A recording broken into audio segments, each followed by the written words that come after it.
All right, it's Panther-Lair post-game show on a Wednesday. We always do a live stream on a Wednesday. We always go live on Wednesday nights at 8:30, but we got one 3.5 hours early because we're doing the Panther-Lair post-game show right now after Pitt beats Georgia Tech in the ACC tournament Wednesday, or the second round ACC tournament game, the second game of the day. And Pitt beat the Yellow Jackets 89-81. And yeah, there's a whole lot to talk about here. And I don't think we're going to waste much time diving into it, waste much time waiting for people to log on and, start posting comments and questions. You need to get into the chat right now and post your thoughts on this one because I have a feeling it's going to be a busy afternoon here on the live stream. Panther-Lair post-game. Of course, a couple quick housekeeping things. As always, make sure you click that like button. Make sure you hit the subscribe button. Where is it? There it is. I'm pointing to it right down there. That way you'll never miss any of our live streams. We're going live after every Pitt postseason game this year because there's going to be a couple of them. One down. Who knows how many more to go? At least one more to go in the ACC tournament against Duke tomorrow. And then who knows beyond that? If the Panthers win, of course, they'll play Friday night at 7 o'clock. If they win that, they're in the ACC championship game. And you would think after this win today, we're going to do at least one post-game show on an NCAA tournament game.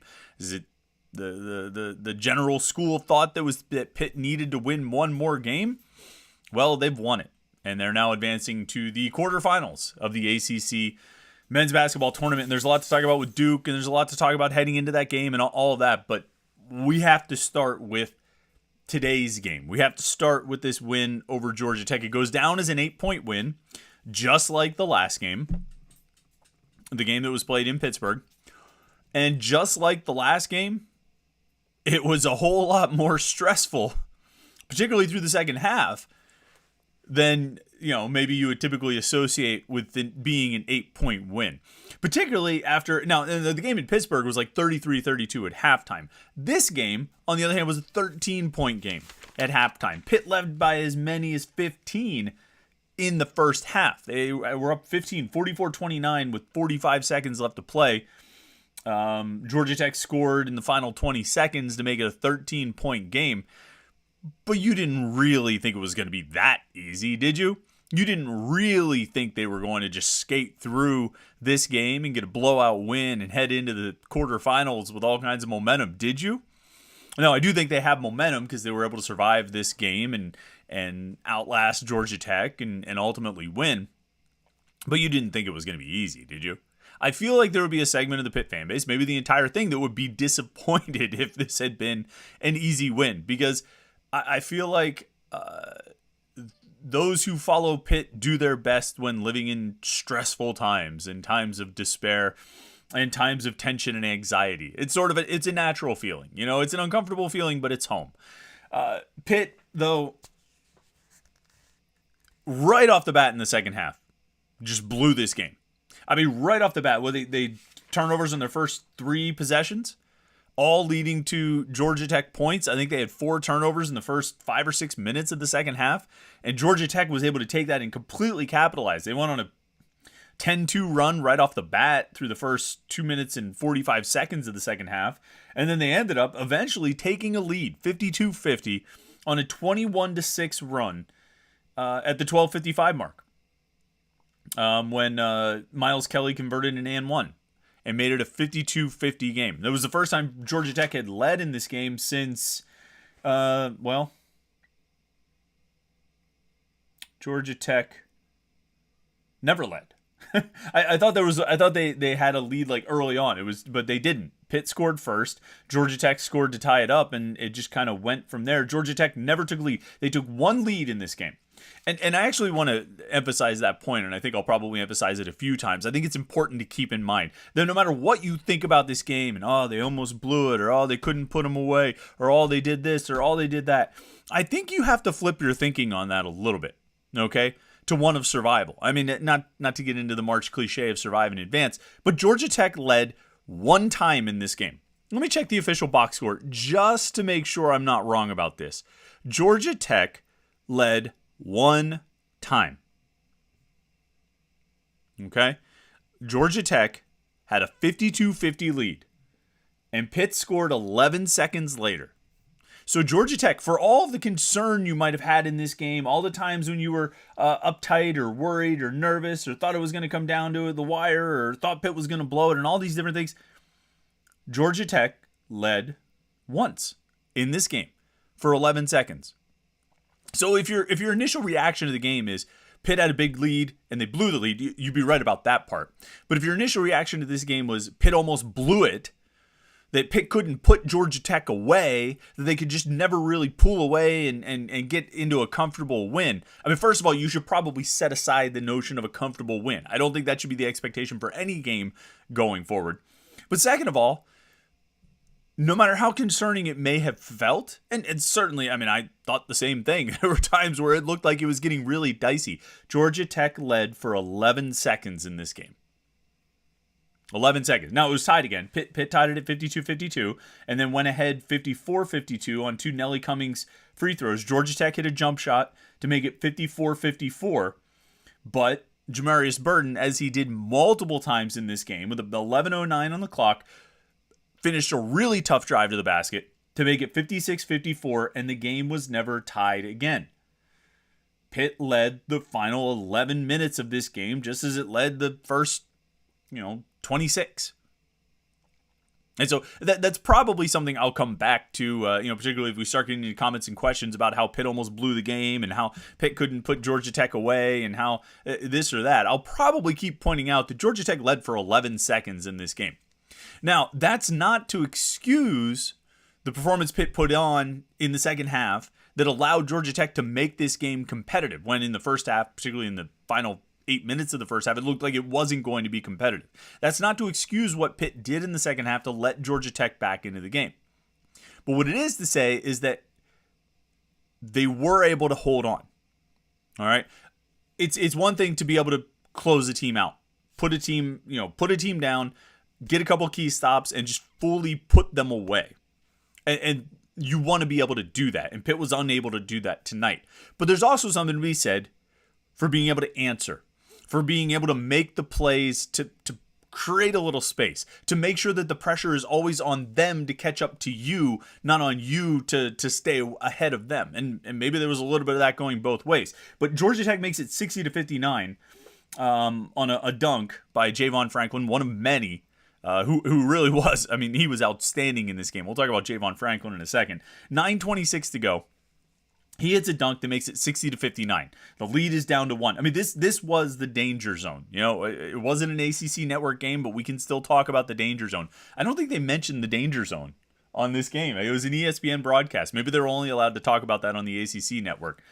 But this was the danger zone. Georgia Tech took a lead at the 12:55 mark, and then for the next 3.5 minutes or so, down to the point where it was 60-59. That 3.5 minute stretch, I think, is where it was really, really concerning. But you know what broke out of that? The 8:37 mark, Greg Elliott drained a 3. I put a little star on it. I mean, you probably can't see the notes all that well, but where is it? It's over here. I put a little star by that. There's a few more stars you're going to see. You see down there, we're going to talk about it. Greg Elliott drains a 3. And we'll talk about Greg Elliott. It's perfect. He popped up on the screen right there. What a huge bounce back performance from him after some rough games in the last 2. Hits a 3. A huge 3 to not allow Georgia Tech to be one possession away. It's a 60-59 game. Franklin, for as good as he was at dunking, missed the 2 free throws, so it allowed Pitt to stay ahead by 1. But then Greg Elliott hits that 3. Lance Terry hits a drive, cuts it to 2. Jamarius Burton pulls it ahead again. Every time Georgia Tech made it close in the second half, Pitt was able, or in that final 9 minutes, Pitt was able to answer.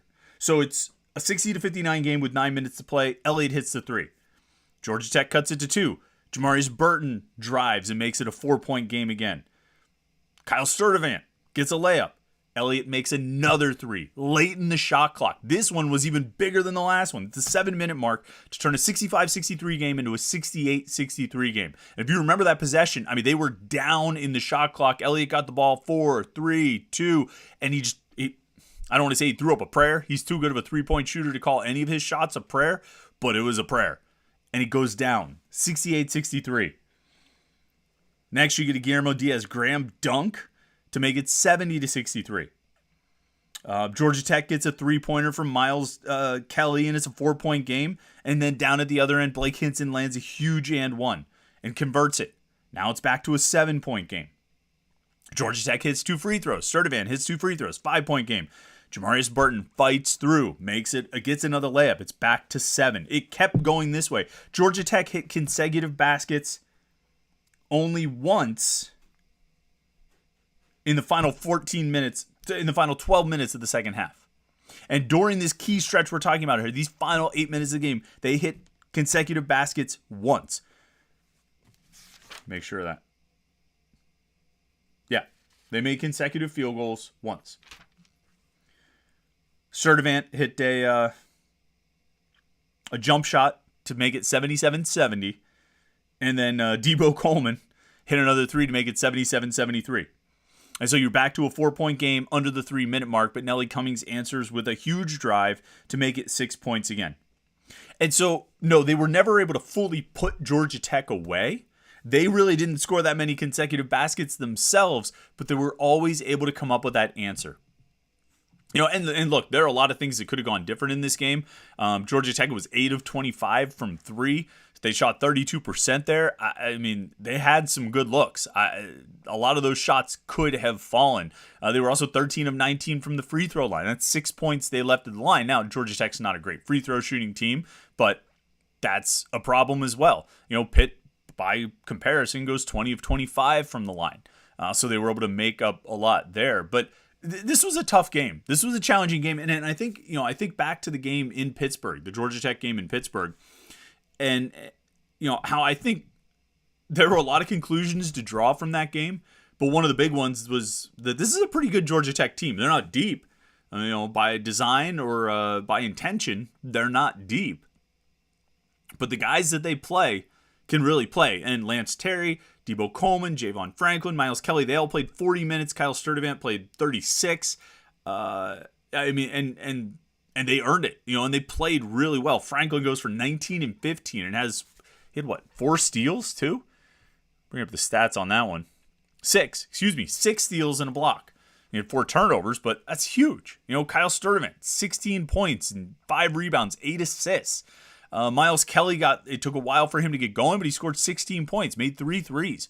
Debo Coleman, 4 of 9 from the 3-point line, 17 points. It's a good team. And the Pitt coaches and players, I think, were very complimentary in offering their praise of Georgia Tech after that game in Pittsburgh. And you wondered a little bit if it was just sort of, you always talk nice about your opponent. You try to be respectful and all that. But I think there was some genuine respect in their comments. I think they meant what they were saying, because I think this is a talented team. I mean, look, Javon Franklin can play for anyone. If Josh Pastner does end up getting fired, Javon Franklin's going to the highest bidder. He's going to have good options in the transfer portal if he wants to pursue that. Miles Kelly is a good player. Lance Terry is a good player. They're not an untalented team. And I think late in the season, they win? It's like 7 out of their last 9. And they didn't really beat anybody good. Their best win in that stretch was Virginia Tech. They beat a lot of Florida States and Syracuse and Boston College. And Florida Tech, actually, was one of their wins in that 7 out of their last 9.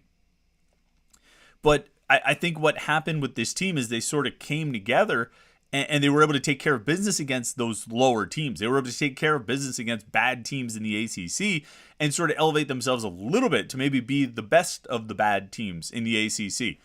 Or more toward the middle than the bottom, which is, where they ended up standings-wise, by the end of the season.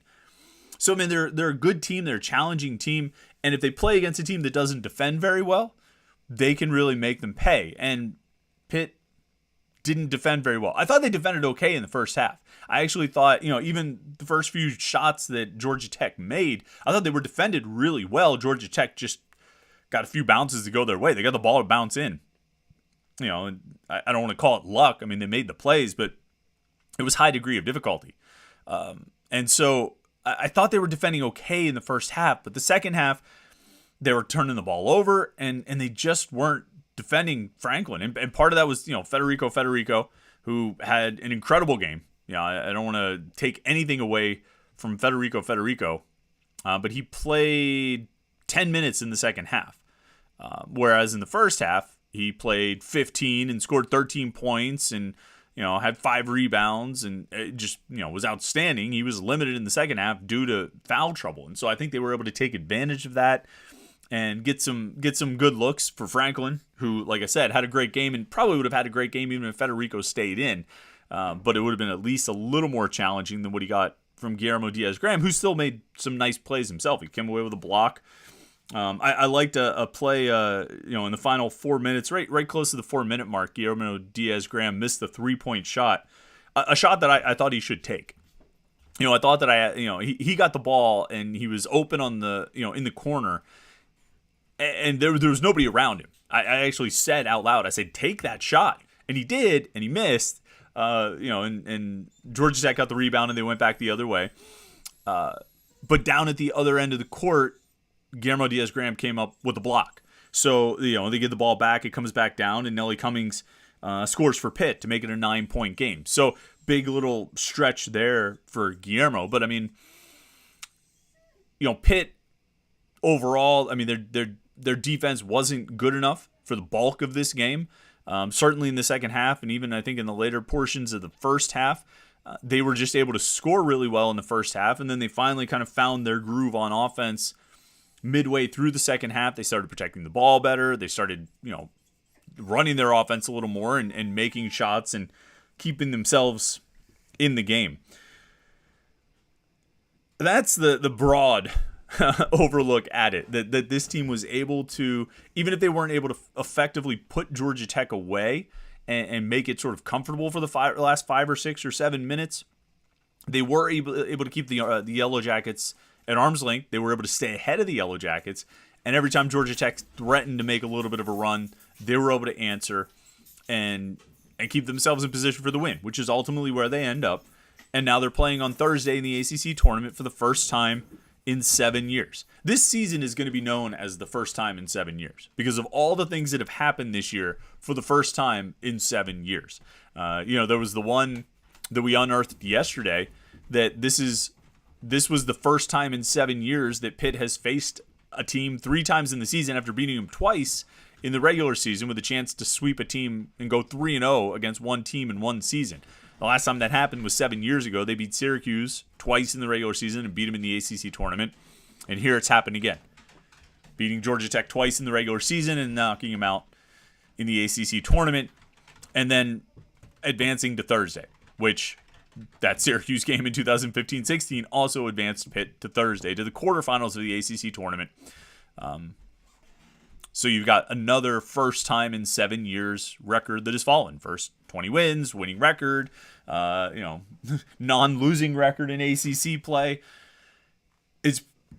It continues, that history kind of continues to be made, I guess. At least, breaking 6-year streaks. A lot of bad 6-year streaks. We've got a huge challenge tomorrow night with Duke, for sure. But let's talk about this game before we dive into Duke. We'll have lots of time to talk about that.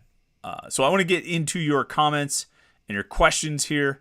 I've got to tell you about our friend Chris Gates, though, because I always talk about Chris Gates on Wednesdays, okay? And this Wednesday live show, as always, it's sponsored by Chris Gates Fitness. You already know about Chris. You've heard from me a bunch of times about Chris, but in case you're new, you popped in for the post-game show and you're wondering, who am I talking about? Chris Gates, he's an online fitness coach from Pittsburgh, and he works with people all over the world to create customized fitness and nutrition programs that work. He's also a huge Pitt fan, and he loves supporting the Wednesday live show every week. When we do our 8:30 show, he hangs out with us and supports us here. And, this is the Wednesday show this week. It's a post-game show, and so he's helping us here again, and we appreciate him for that. Now, what Chris does on his website, chrisgatesfitness.com, he offers fitness coaching. But in addition to the coaching, Chris pumps out brand new content every week about different topics related to exercise, diet, and how you can make sense of everything. Whether it's written articles, new podcast episodes, videos, or anything else, Chris's mailing list is the place to be. You get on Chris's mailing list at his website, chrisgatesfitness.com, and you're going to find out everything that he's got going on. He emails his subscribers once a week with all the new content he has to share. You won't get spammed or sold anything. You'll just get super helpful information delivered right to your inbox. So you subscribe by going to chrisgatesfitness.com/newsletter. So Chris, C-H-R-I-S, Gates, G-A-T-E-S, fitness.com. Go to the website and just poke around for a while, and then go find the newsletter page, sign up for his newsletter. I get it to my email every week, and it's great. It's got lots of information about health, nutrition, fitness, strength, just healthy lifestyle is probably the best way to sum it up, and I highly recommend what Chris is doing. And then all subscribers to the newsletter can get a free 21-day training and nutrition program just for signing up. So go check that out, chrisgatesfitness.com/newsletter. Thanks to Chris, and I know he's enjoying this win today because he's a huge Pitt fan from Pittsburgh. All right, let's roll into some of these comments and questions here. We're going to get through as many as we can. If you want to make sure we get to your comment or your question, you can click that little $ down at the bottom, be a super chatter, and kick a couple bucks to the podcast, and we'll make sure we get to your thing. We got a lot of comments, a lot of questions here. We will try to get through as many as we can. But if you want to make sure we read your comment or answer your question, go. You can be a super chatter, and we'll definitely get to it. Let's see. G Money says, bring on Duke next. Nobody beats the Panthers. I like your optimism. Joey McCanna says, 1 W at a time. I think that's a good perspective as well. Matt P says, huge game for the psyches of Federico and Greg Elliott. Slightly concerning in the second half, considering they can't have fresh legs with a very short rotation. Georgia Tech, that is. And you're right. I thought so. I think you bring up a great point, Matt, and that's actually something I wanted to talk about with regards to this second half, because in the first half, I texted somebody. I text a lot of people in the middle of games. I mean, I'm just like you. I'm talking to other people during the game. You know what I mean? I'm talking to my kids who are in the room with me watching the game. I'm texting other people. They're texting me, oh, what about this? Or what's going on with that? And we've got our Panther-Lair staff writers group chat that we're texting back and forth and all that. And I said to somebody, I said, Georgia Tech just looks tired. You know what I mean? They're not defending Pitt very well. They look like they don't have any legs under them. And Pitt's really getting what they want. I think they just look run down, which you would understand. A bunch of their guys played like 39, 40 minutes less than 24 hours before this game tipped off in the Florida State game.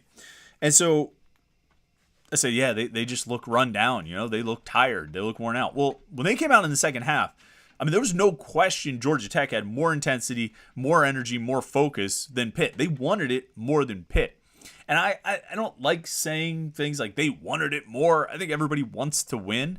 And sometimes I feel like we default to that as sort of a goofy cliche.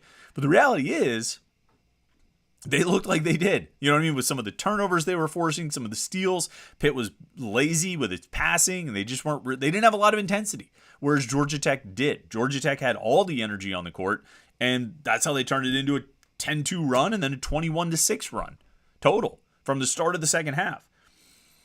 And ultimately were able to take a lead, a 52-50 lead. Again, their only lead of the game, which they held for 11 seconds, but I digress. And so that was really shocking to me because I thought, this Georgia Tech team, they're going to be run down. You know what I mean? They played a ton yesterday. These 5 guys, they played a ton yesterday. They played a ton in the first half, and they already look like they're beat, physically, not necessarily in the scoreboard, but physically they look like they're beat. And then they come out and they're running circles around Pitt. And it took Pitt, I don't even know, 10 minutes to even come close to matching that intensity. And I'm not even sure, outside of a few individual efforts, that Pitt as a team collectively matched Georgia Tech's intensity throughout the second half. Certainly not in the way that they did in the first half. I think Jamarius Burton matched the intensity. I think Greg Elliott had some moments where he matched the intensity. A few of the guys had a few moments. Jamarius Burton was probably the only one to do it consistently. But it was a lot of low energy play from Pitt, which I was surprised by. I don't know if they felt comfortable by the lead, if they thought they could just settle in and just cakewalk through the second half. I'm not sure what led to it, but that's how it looked. And that was a little concerning, given that, again, Georgia Tech should have been the tired team. They're the one that played yesterday. They're the one that played everybody every minute yesterday. Pitt is the team coming in fresh, extra day off. Guys, they can actually rotate. They use, they play 7 guys, 8 guys in the first half. I thought Pitt should be the fresher team, and they didn't look like it in the second half. So that was a little concerning. I got to think when they play Duke tomorrow, they're not going to have nearly that issue with intensity. I mean, I think they should be very up for that game. Just a little disappointing, or maybe even concerning that they weren't in the second half there. Michael B is a super chatter. I appreciate you, as always, being a super chatter. Michael B says, Chris, I need to hear you tell us all. Pitt is now guaranteed to be in the NCAA tournament, right? 22 wins, 14 conference wins, some nice top 20 wins. They have to be a lock. Also, we won because of bounce back games from Fetty and Greg. I agree with your second point. This game, I mean, Federico going for 19 points and 8 rebounds, no turnovers. I mean, he played a monster game. 7 of 7 from the floor, 5 of 6 from the free throw line.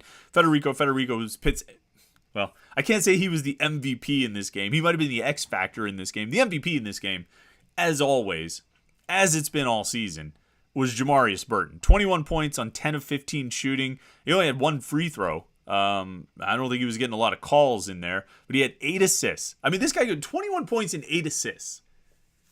What a game from Jamarius Burton. And somebody, I think one of the next comments or questions mentioned Burton, should be the player of the year and all that. Yeah, Matthew Scabaloni says Burton showed us today why he should have been the ACC player of the year. I mean, he was the MVP of one of the best teams in the conference. That's what it comes down to. And they won this game today. Not exclusively because of Burton. You got to give props to Federico. You got to give props to Greg Elliott. But Jamarius Burton is the man. He has been the man for this team all season. And he is the driving force behind how they got to the first place in the ACC entering the final week of the regular season. All the accomplishments we talked about with this team, all the things they've done for the first time in 7 years, all the success they had, all the position they put themselves in with the ACC is because of Jamarius Burton. And they are now advancing to Thursday because of Jamarius Burton. And some other guys, again, it's not exclusive to Burton, but Burton is the MVP of this team. And the fact that he only got 3 votes for ACC Player of the Year is a little surprising to me. I think it was 3. It was something like that. And maybe he needed a better performance, put up a better offensive stat line against Miami and Isaiah Wong on Saturday. I mean, defensively, he played a great game against Wong. But maybe he needed a better stat line on Saturday to help make his case. But, I mean, he made his case today. I don't think there's any question about it. The other part of Michael B's question says, can you tell us Pitt is now guaranteed to be in the NCAA tournament, right? I'm not guaranteeing anything. I can't guarantee anything. And I certainly can't guarantee something that I have no control over whatsoever. I don't know. I would think so. I would think so. But I don't know. One thing, and I pointed this out on the Morning Pitt, one problem I think Pitt ran into as we talk about NCAA tournament resume is in the month of February, they played one team that had a winning record in conference play. It was Carolina on February 1st. So from February 1st until the finale against Miami, it was like 8 games, they didn't play a single team with a winning conference record. And so, Pitt had the bad loss to Florida State on its resume, which was hurting them and holding them back. They had some decent wins, but not, but they also had some missed opportunities. Clemson, Duke, and then they really didn't have many opportunities to bolster their resume. You're not going to get a lot of credit for beating Georgia Tech, or Louisville. And I'm talking in the regular season. You're not going to get a lot of credit for beating Syracuse. You're not going to get a lot of credit for beating Boston College and Florida State. The teams that they beat in the month of February, you're not going to get a lot of credit for that. And then they go on the road. They lose to Virginia Tech, a team with a losing conference record. And they probably don't get dinged quite as hard because that's a road loss. But the Notre Dame game, you get crushed for it. Because not only have you not gotten any more good wins to pad your resume, and that's a matter of opportunity. You haven't played any good teams. But now you've got another bad loss. pulling down your resume, and in your final game of the season, your final opportunity to add another good win to your resume, you blow it. You can't beat Miami. And so, I think this NCAA tournament talk, as it's continued with Pitt, that's probably something we haven't touched on enough. We've talked about the wins they have or the losses they have, but we've ignored the fact that or we haven't really spent much time talking about the fact that there weren't many opportunities in there. They just didn't have a lot of opportunities to get another good win, to pad their resume, to make themselves more attractive to the tournament selection committee. I mean, they'll have that opportunity tomorrow. When they face Duke, they're going to have an opportunity to get a good win, something that's going to help their net ranking and help their positioning with the committee, and ideally serve to get them in, even more locked into the NCAA tournament. I think if Pitt wins tomorrow, and we sit down to do this postgame show, Michael B., and you do the same thing, you're a super chatter, and you ask me, are they definitely in now? I would say yes. Are they definitely in now, today, Wednesday, March 8th at 5:30 p.m.? Probably. And I only say that not because I'm down on Pitt's chances or down on Pitt. I just say that because I don't know. I can't predict these kinds of things. And to some extent, there are elements outside of Pitt's control that are going to have an impact on whether Pitt gets into the tournament or not. Bid stealing leagues or, upsets and things like that. They should be in. It seems like we were told that if they won one more game, they would be in. But the thing about that also, who was telling us that? It's not the NCAA tournament committee wasn't telling us that. The people who actually make the brackets weren't saying, all right, guys, so Pitt needs to win one more game and then we'll put them in. We're hearing it from people who are guessing. So we'll look tomorrow. We'll look and see if Joe Lunardi updates his brackets, if CBS Sports updates their brackets, if Jerry Palm, if Bracket Matrix has all the updates. Over the weekend, Bracket Matrix, Pitt was still in 60 out of the 62 brackets that they surveyed across the internet. But I don't know. I think they're in, but I don't know. We'll find out. All right, let's see. Biz says, where all the season is over and Chris should retire, people. Well, why would I retire? Chris should retire, people? Who should retire? Me? I'm not even close to retirement age, brother. Matthew Scabaloni, yeah, you said Burton showed us today why he should have been the ACC Player of the Year. I agree. General So's Chicken says, good win, but we got to play a lot better to win tomorrow. We can't get caught standing around and watching like we did a few times today. Yeah, I think said that General So's Chicken. There's part of me that thinks if they're playing Duke, they're going to be up for it. They're not going to, fall into that kind of slump. And even if they get a lead, they've got a very, they have a pretty direct example of what can happen against Duke, even if you have a lead. I mean, they had a lead in the game in Durham, and they ended up blowing that lead and losing the game. So they know that it's not safe. And now they've got the example of today of how unsafe a lead really can be. But I think when they're playing against Duke, I think even if they get up, like they did today, I don't think they're going to slack off. I think they'll keep that intensity. Hopefully there were lessons learned from this game. And hopefully one of the lessons learned was you've got to go hard for 40 minutes. Even if you think you have a team on the ropes, you need to keep hitting them. You can't take it easy. You can't get lazy with your passes. You can't slide at all. And that should be the lesson from today's game, and to some extent the Duke game. The Duke game is going to be really interesting to me because in the second half, Duke defended Pitt in such a way that, the Panthers had no answer. So does Duke come out and try and do that again from the start of the game? Do they try to defend in the second, in the full game the way they did in the second half of the regular season matchup? And is Pitt better prepared for it? Does Pitt have an answer if Duke wants to attack that way? If they want to, handle their screens and do the different things that they did that same way, then what's Pitt's response? You've got tape on it. You've got experience playing against it. You can't tell me you can't think up a way to respond and react and attack when Duke, comes after you in that way. So it's going to be really interesting to watch how that matchup plays out. That game that's another 2:30 game, I think, right? I should have had this already up. I had the bracket Let me see. I didn't have the bracket up. Sorry, I know you guys probably already know this answer. I should already know this answer. Yeah. Here it is. 2:30. Yeah, I knew that. And I don't know why I doubted myself. Sometimes in the middle of one of these shows, I'll start to say something, and then I'll get cold feet and get worried that I mixed it up or I said the wrong thing. But yeah, 2:30 game tomorrow. I don't think they're going to have any trouble getting up for that game. And I think it's going to be really interesting to watch how that matchup plays out in the context of how it played out the last time. John Waffle H2P has no interest in watching the game, or at least doesn't need to. He says, quote, "We won't beat Duke." That's that's a take, my man. Matthew B says, obviously Burton was huge, but I think Elliott saved the season. He killed Georgia Tech's momentum like 3 times. Yeah, he was, I kind of talked about those 2 threes that he made in the second half, and he had one in the first half too. I think he made 3 total, right? Let me look at the stat real quick. Oh, he made 4. Where were the 4 that he made? Oh, so he made one.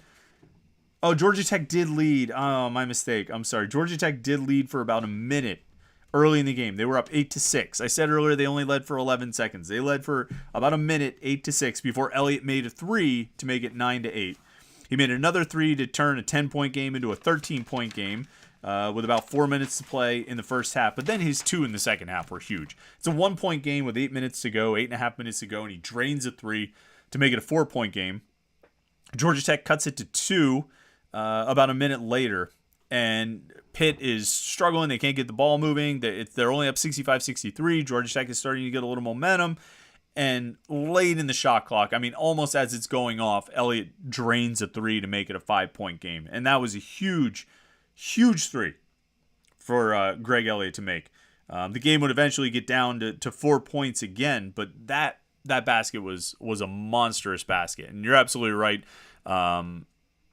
Where was it? Burton was huge, but Elliott, those threes, and I think that was a reminder, not that anyone forgot, but I think that was a bit of a reminder of what he can do and how important he is. Like, this team is at its most dangerous when all these guys are firing. And we've seen games where they are all clicking, where Henson is knocking down shots, and Elliott is knocking down shots, and Burton and Cummings are driving, and Cummings is hitting shots from outside, and Sabandi is just sort of creating. We've seen how good they are when all of those things are working. And then you add in the other element today of when they're actually using Federico as an offensive player. This dude drove from the 3-point line. How did I go 37 minutes in this live stream without talking about Federico driving from the 3-point line and converting a basket? The announcers were talking about Jeff Capel and how good a job he's done and why he deserved to be Coach of the Year. It must have been on their script that at that point in the game they were going to talk about Jeff Capel's success this season and his accomplishments and why he earned ACC Coach of the Year. But they totally missed Federico getting a pass outside the arc, putting it on the floor and dribbling to the hoop for a layup or a dunk. I forget if I was so shocked by the whole thing. I forget if he dunked or just put a layup. But they involved him in the offense more than they had in the last few games. Now that matchup's going to be tough against Duke tomorrow, and they might not be able to get as much out of Federico. Where they're really going to need Federico and Guillermo and anybody else who's tall is to try to disrupt Duke's offensive rebounding. Duke killed them on the offensive boards last time, and they're probably still going to give up a bunch, but you'd like to keep it under a dozen if you can. What did Georgia Tech finish with tonight? Georgia Tech had 12. So they were right at 12, but they only got 11 second chance points out of it, so Pitt did well defending against that. How about this stat? Pitt and Georgia Tech combined 76 points in the paint. That's a remarkable number to me. And I mean, these teams made 15 three-pointers between them, so it's not like they were only working inside. But 76 points in the paint, it to me, is just a wild number. But it reflects what we saw in the game. I mean, Federico scoring a lot. Javon Franklin scoring a lot. Jamarius Burton driving a lot. Miles Kelly was getting to the hoop. Kyle Sturdivant got to the hoop.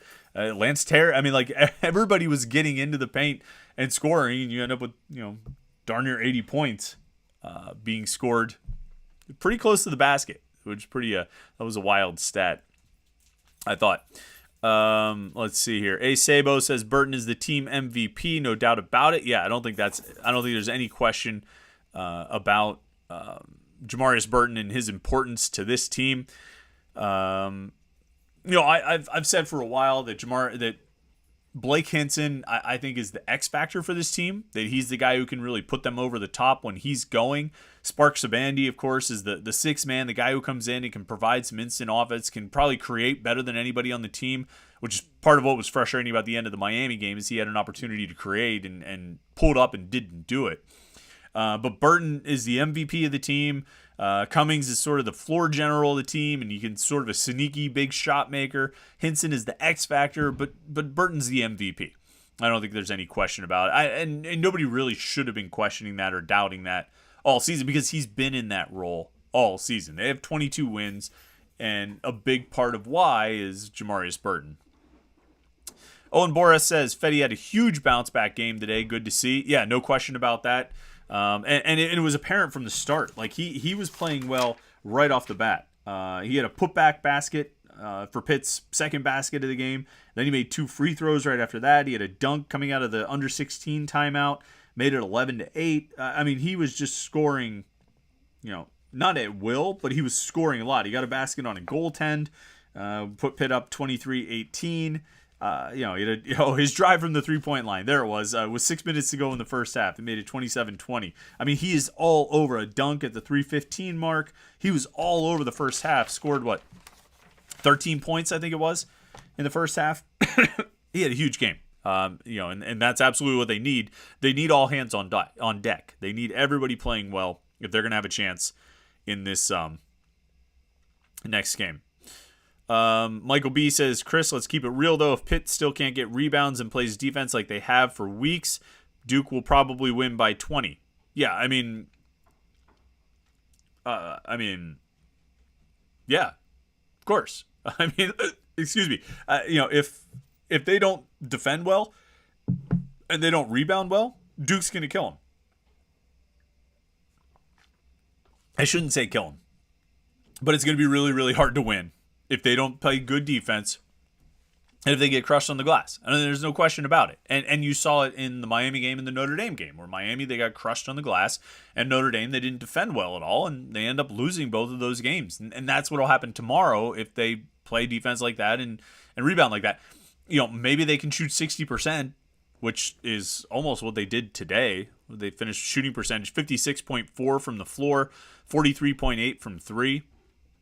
They were 24 of 39 from inside the arc. I mean, just a really strong offensive performance, and that kind of thing would help a whole lot tomorrow. But they're going to have to defend better, certainly than they did against Notre Dame, certainly than they did in the second half against Duke last time, and they're going to have to rebound better than maybe they have all season. Bill Florigen says, your prediction, does Pitt play Thursday or Friday next week, and where? I kind of like them as a 10 seed to make a run. I have no idea about that stuff. Bill, we're trying to figure out if Pitt's even going to make the tournament. We're still having that conversation. I can't guarantee anything on that front. I definitely can't make any predictions on where they're getting sent, what day of the week they're going to play, what bracket they're going to be in. I just want to see them get in. We'll figure out the details after that. But, Bill, I can tell you on Sunday night, all right? We'll have you all set on Sunday night. I also want to tell you, we still have another 20 minutes to go here and lots of questions and comments to get to. So don't go anywhere. But, it's getting to be around dinner time, right? You may or may not have a dinner plan already laid out. But if you don't, I highly encourage you, and even if you do, you probably need a dinner for tomorrow night too, right? Because you like to eat dinner every day. Go check out fortheperfectbite.com. Fortheperfectbite.com.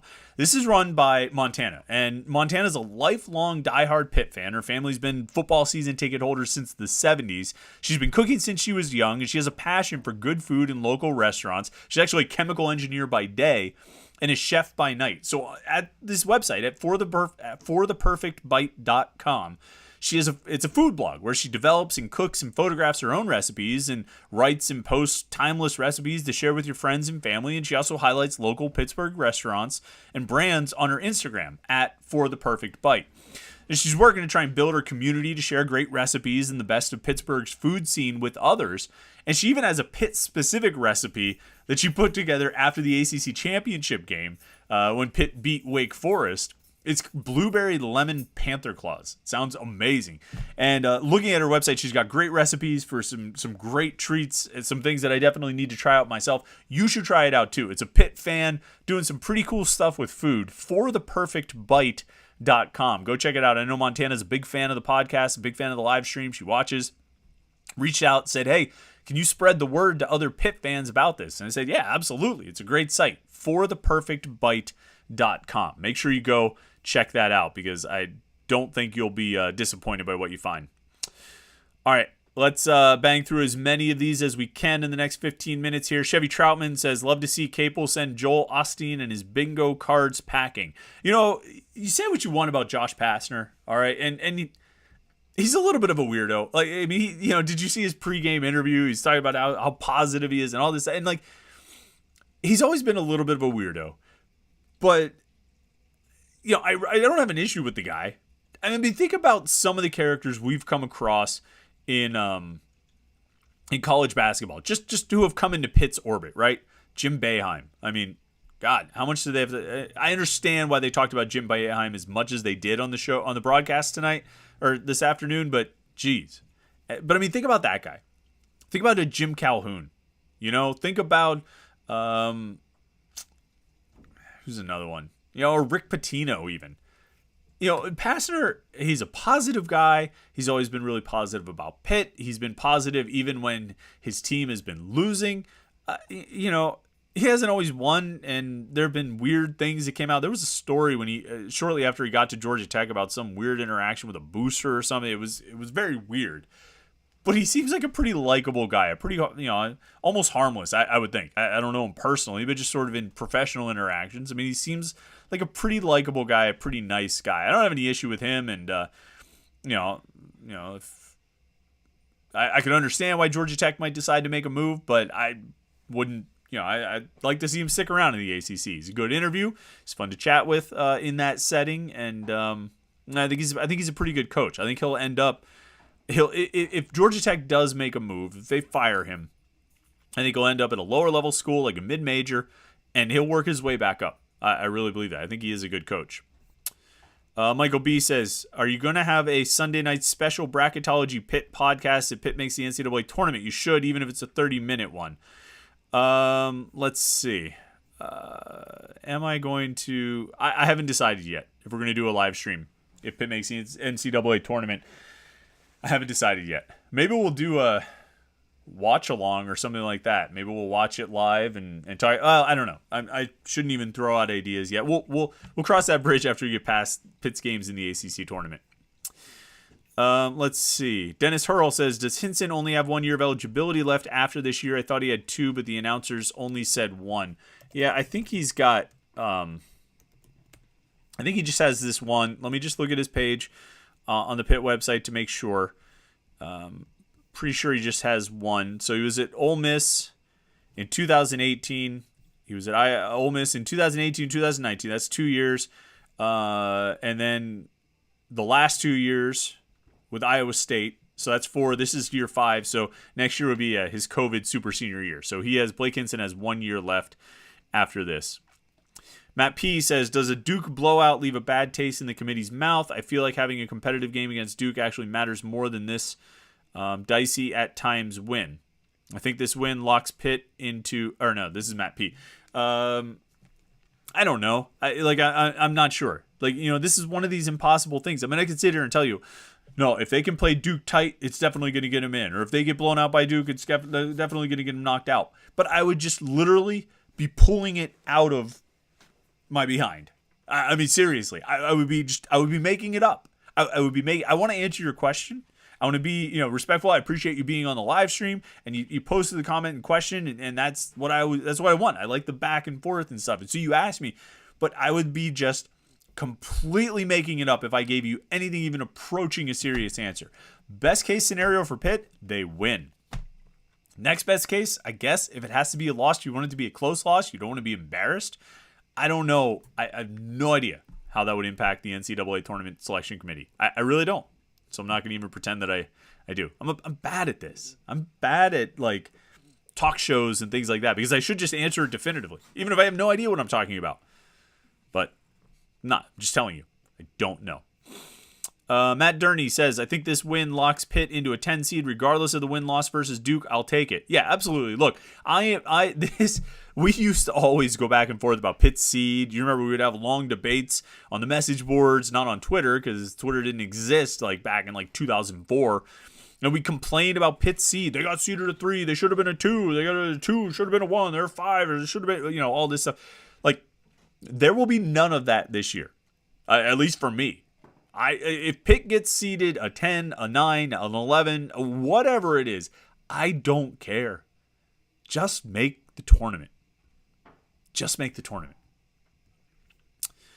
Adam Powell says, FYI, Boeheim is officially retiring. Is he? Did that get? Is it more official than all the weird speculation and cryptic quotes from the last 3 hours? Well, yeah. The school announced it. ESPN tweeted it 20 minutes ago. Syracuse announced Wednesday that Jim Boeheim will not be returning as the men's basketball coach. Well, I'll be damned. Huh. That's something else. I had not seen that. Well, there he goes. Nothing to say about that. He was obviously a Hall of Fame coach. Probably the game has probably passed him by a little bit. It was probably time to hang it up. General So's Chicken, really hoping that we can win the ACC tournament. Realistically,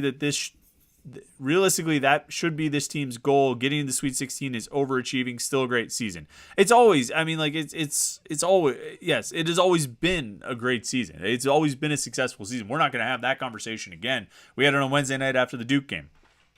Or the Notre Dame game, excuse me. We had it on Saturday after the Miami game. I talked about it on the Morning Pit a bunch of times between then. Like, the line of, is this, you have to cross to make it a successful season, they crossed it a while ago. And I don't know if it was when they clinched a winning record, in conference play, or got to 20 wins, or they were in first place heading into the final week of the season. I don't know what it was. But they crossed it. They've been past that. That's an object in the rearview mirror. And it may appear closer than it really is. And that's opposite of what the mirrors actually say. But you get my point. They crossed the line of what constitutes a successful season quite some time ago. And now I don't want to say it's playing with house money or it's all gravy, but it kind of is. You want to push this thing as far as you can. You've got this collection of players. You've got this, this team that seems to be able to play well together. You've got a lot going for you. So you want to take it as far as you can.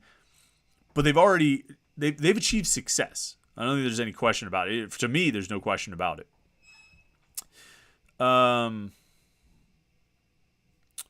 Let's see. A lot of talk about whether they are 100% in. Some people feel like they are. Some people feel like they're not. Rollo Browntown Tony says, first 10 to 12 minutes of the second half, Pitt was for sure sleepwalking. Frustrating to see. Jeff Capel needs to keep that energy up. Yeah, I'm not sure what to make of that. I'm not sure why they came out like they did in the second half. I was surprised by it. It was the lazy passes. The turnovers weren't. They were good plays by Georgia Tech. There's no question about it. But it's not like Georgia Tech was doing something superhuman to steal the ball in those first 7 minutes of the second half. Pitt was just being really lazy, careless, sloppy, which they hadn't been in the first half. They had 4 turnovers in the first half. And then I think they matched that number in like 6 minutes in the second half. It was a really disappointing performance. And it was disappointing that this team could lose its focus that way and lose its energy and its intensity after playing like they did to get the lead that they got in the first half. That was disappointing to see. And surprising to see. I don't think that's often been a problem with this team, but it was today, and even though they ultimately overcame it. Let's see. Steak on the Grill says, great day for my boss to leave work at noon. Glad they bounced back from those turnovers to start the second half. Hail to Pitt. Yeah, I mean, this would definitely be a good day. This would be a good week for your boss to leave at noon every day of the week. I mean, because you just want to watch basketball. I mean, like, I was watching the Syracuse, Wake Forest game, and, going to look forward to watching what's the early game tomorrow. Do I still have that bracket open? Yeah, what should we call it? Miami, Wake Forest. I'm looking forward to watching that game at noon tomorrow. We'll watch the night games tonight. Boston College, Carolina, and the last game. Last game, I'm drawing a blank on it. But there's something special about the noon and 2:30 games. It's especially fun to watch those early games, watching basketball during the day and watching good games during the day. It's fun. It's exciting to watch, and it's exciting to keep an eye on, and can have a lot of fun. It really is, I think, the best time of the year. I would even put conference tournaments, the conference tournament weeks up against the actual NCAA tournament itself. I think it is that much fun because there's games going on all day, and you get that for a couple days in the NCAA tournament. You get a full week of it straight to the dome all day basketball, conference tournament basketball, which is I think sometimes even has a little bit more of an edge than the NCAA tournament because these teams know each other and there's still an air of familiarity there. I suppose the NCAA tournament is a little bit more chaotic, which is fun in its own right. Let's see. Scrolling down here. Jack Dorso says, what are Pitt's keys for victory to pull off the upset tomorrow? I mean, it's the same thing they always are. You got to defend, you got to rebound, and this team has to shoot well. They need to have their offense rolling. They need to go into every game trying to score 90. I mean, I think that has to be the perspective. They're not a methodical, slow it down team. They're not, it's not a team trying to keep it under 60. They're a team that intends to score 80, 90 points. And they need to make that their goal because that probably gives them the best chance to win. Defend as hard as you can. Try and rebound as hard as you can. It's 32, 33 games into the season. 30 that'll be game 33. You pretty much know who you are at this point. So you do your best. Just try and score. Make sure you score a lot. Let's see. Robin Nesbitt says the defense is suspect. Good effort in the first half. Georgia Tech shot the ball very well with little resistance. Not creating turnovers is another issue. Yeah, I think that's true. And Georgia Tech was what were they from 3? 8 of 25. But I feel like even their misses were good shots. They had good looks at the basket all game long, and that was a little concerning. They just missed them. And I mean, if Georgia Tech makes a few more of those shots that they probably should make, this could be a very different game. Georgia Tech took 11 more shots than Pitt. 30 of 66 from the floor. Pitt was 31 of 55. Pitt shot 55 shots. Georgia Tech shot 66. I think that's a pretty interesting stat. 18 assists on the 31 made baskets for Pitt. 18 personal fouls. It's about what you probably would have expected. Really, Federico was the only one in serious foul trouble. I think they had some other guys. Somebody else had 2 in the first half. Federico and Elliott. Greg Elliott had two fouls in the first half, and it didn't ultimately end up being a problem. It was a little dicey with Federico because he got his 4th foul relatively early. I thought I wrote it down. Oh, yeah, 9:45. So he did play, a decent chunk of minutes in the final 10 minutes with 4 fouls. He didn't play the entire 10 minutes, but he managed to make it through the game without fouling out. So good on him. But good on him more for what he did the entire game. I mean, he was an offensive force. I shouldn't say a force, but he was able to finish around the basket, and his teammates found him and made some good plays. And he even had a couple offensive rebounds and putbacks. He had one offensive rebound and putback. Maybe it just felt like it was more because he played well. We want to give Federico as much credit as we possibly can. So here on the Panther-Lair post-game show. But Pitt wins 89-81. It was a game that got closer than you probably expected it to, given how the first half went. but they ended up holding on, and they held off Georgia Tech, never let the Yellow Jackets really get on a run, and now they're moving on to Thursday for the first time in 7 years for a day with Duke. 2:30 tomorrow.